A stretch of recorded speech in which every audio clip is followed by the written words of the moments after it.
Sí, a mí también me parece insólito que me vengas a dar usted, precisamente, lecciones aquí de derechos humanos y de defensa de los derechos humanos cuando sabemos en qué parte estuvo cada uno cuando ETA estaba matando. Entonces, lecciones de usted no le voy a aceptar ninguna en la defensa de derechos humanos, ¿vale? Porque muchos compañeros míos han sufrido la barbarie de ETA mientras el PNV miraba hacia otro lado.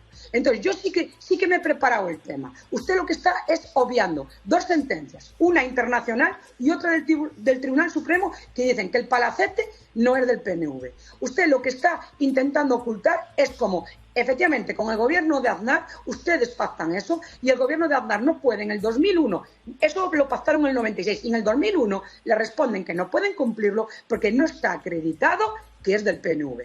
En el 2010, con el PSOE, con el PSOE en el gobierno vasco, con Patxi López, le dice lo mismo, que no está acreditado que sea del PNV.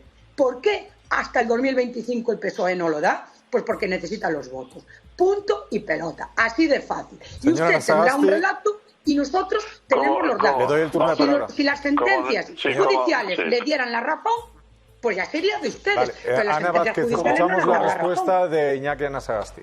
Como necesitaba los votos en el año 96 el señor Aznar. Pero respecto a ETA, le tengo que dar un dato incluso personal.